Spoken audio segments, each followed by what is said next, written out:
York on our long weekend. It wasn't our first time there, but it's always a good time. So on the first day, we started at the Built Cafe for some matcha. It's in a great location right near all the shopping. I stopped by Reformation and these red heels really caught my eye, but they didn't have my size, so I didn't end up getting them. Then I hit up a few perfume stores like Lavo. I just love anything that smells nice, like candles, perfumes.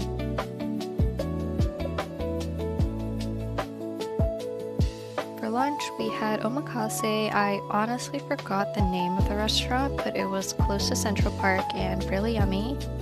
Afterwards, we took a walk through the park. The cherry blossoms were in bloom at this time and the weather was perfect. It was nice and sunny and really warm.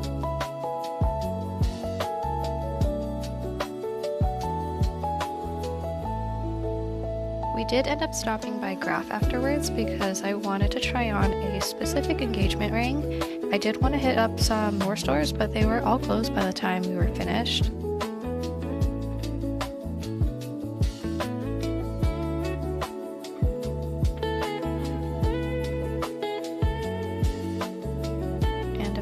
When in New York, we had to have some pizza for dinner before we met up with a friend for a couple of drinks and some other bites at Tommy Jazz. We waited almost 3 hours in line. Honestly, I was going so delusional that I don't even know if it was worth it. The food and drinks were amazing though. There wasn't a single item that we didn't like. On our second day, we started off with Liberty Bagels. They were so filling that I couldn't finish them. There was so much cream cheese, but I really liked the smoked salmon. It was 10 out of 10.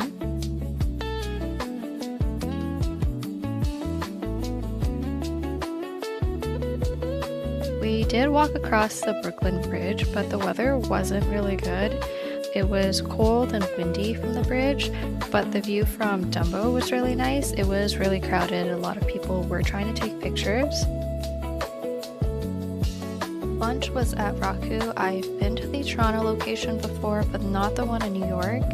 Their udon is really chewy and bouncy. I honestly loved everything, especially the appetizers. I also really wanted to try Swedish candy. I've been seeing it online, so I went to Bon Bon. Honestly, I don't really get the hype. It tasted like regular gummy candy to me. For dinner, we had a reservation at Keen's Steakhouse. The interior was really pretty. It kind of had an antique vintage vibe to it.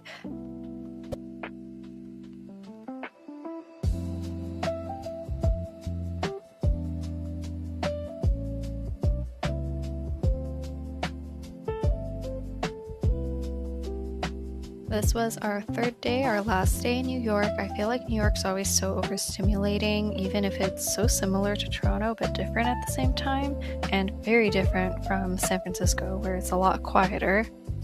We started the morning at Magnolia Bakery. They're known for their banana pudding, which actually was amazing, like 10 out of 10, would recommend.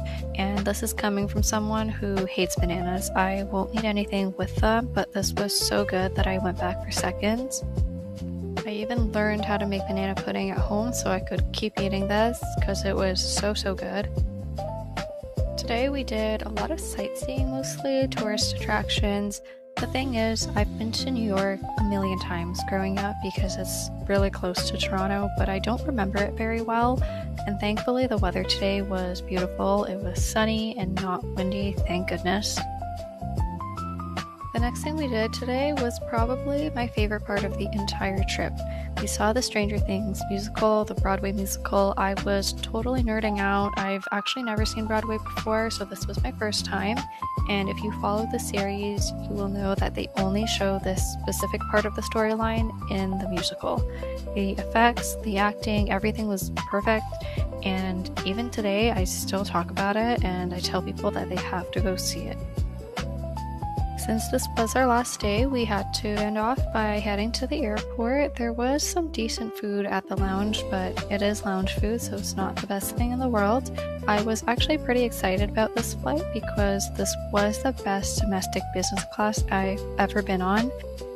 The amenity kit wasn't too exciting, but the best part was the lie flat seat, and usually there aren't any lie flat seats on domestic flights, but on this one I could actually sleep and there was a blanket, so being a red-eye flight as well, that was really helpful, and I'm one of those people that can't sleep sitting upright.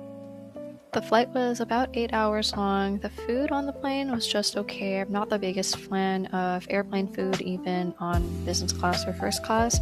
I do think that the flight is part of your vacation, which is why I like to fly comfortably whenever I can. And as for New York, you are very busy, but I will be back.